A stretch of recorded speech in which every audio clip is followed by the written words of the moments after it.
Olá, queridas crianças, tudo bem com vocês? Hoje nós iremos começar a nossa Maratona do Saber e é com a matéria de ciências. Vamos começar falando sobre a Terra, o nosso lar. Vocês lembram que nós estudamos sobre isso lá no comecinho do ano? Nós vimos que o formato da Terra é no formato de esfera e as cores azul representam a água e o marrom e bege representam as massas de terra, ou seja, os continentes e ilhas, e a parte branca representam as nuvens e as geleiras.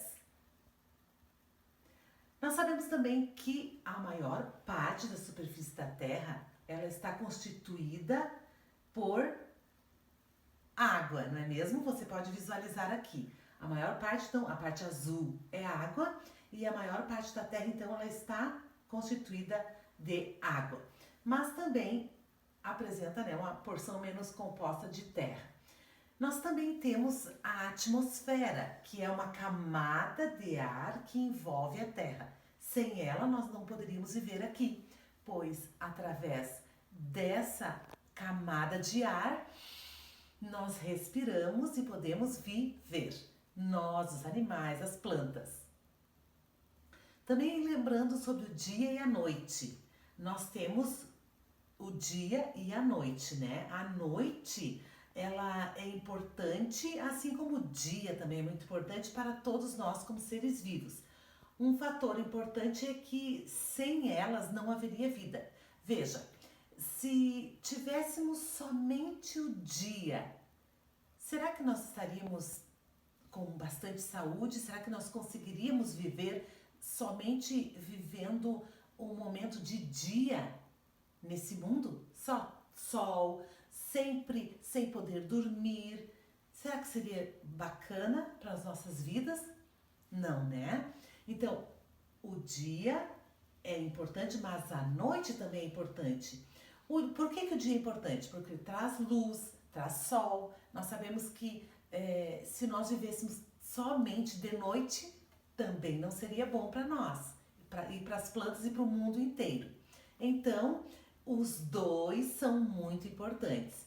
Por exemplo, no dia nós temos o sol, que traz vida, que traz calor, que traz vitamina, que faz com que as plantas consigam realizar a fotossíntese, não é mesmo? Na noite não há luz solar e nós temos então a oportunidade de dormirmos, descansarmos, né? E lembrando também que o Sol ela é uma estrela que nos oferece luz e calor, né? E aqui também está trazendo alguma coisa dos benefícios da luz solar. Como eu já comentei com vocês, ela promove o processo de fotossíntese dos vegetais e estimula a produção de vitamina D, como a gente tinha visto já há um pouquinho atrás. Agora um pouquinho rapidinho sobre os animais noturnos e diurnos. Vejam, o nosso comportamento e de outros seres vivos, eles se alteram com a presença ou não da luz solar. Os animais de hábitos diurno, eles têm o sentido de visão bem mais desenvolvido, né? E permitindo então que eles se locomovam, que eles caçem, né? E realizem atividades com mais facilidade na parte clara, na parte dia, né? Das 24 horas, ou seja, do dia inteiro. Então, agora os animais de hábitos noturnos, eles têm maior capacidade visual e porque eles receberam essa capacidade de enxergar melhor à noite. E então, eles têm um contato, né? Eles contam, com esse sentido assim mais apurado.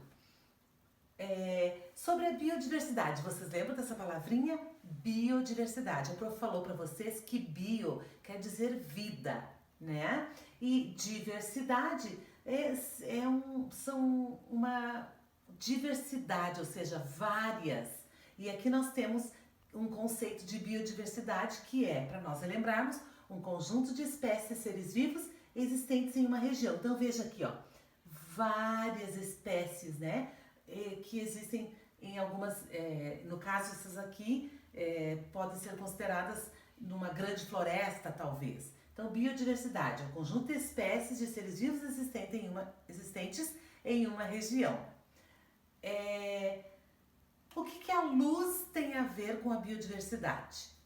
Bem, a luz do sol, nós sabemos, ela aquece a Terra, né? E os polos, eles recebem menos luz solar. Veja, nesses polos, ou seja, nessa pontinha e nesse outro lado da Terra, o sol está aqui estão os raios do sol. Então, qual é o lugar que recebe maior luz solar? Essa parte do meio, e lembram que a prof falou para vocês que aqui chama-se de linha do Equador, nós já vimos, né? E essa linha, então, imaginária, que é a linha do Equador, ela recebe mais luz solar e é a região mais quente. Olha o Brasil ali, ó, recebendo bastante luz solar. E aqui nessa região nós temos, depois a gente vai ver melhor, nós temos uma floresta bem importante, que eu acho que vocês já viram aí, já lembraram, né, do nome dessa floresta importante que fica aqui no Brasil, a maior parte dela. Bem, vamos falar um pouquinho sobre as paisagens geladas da Terra.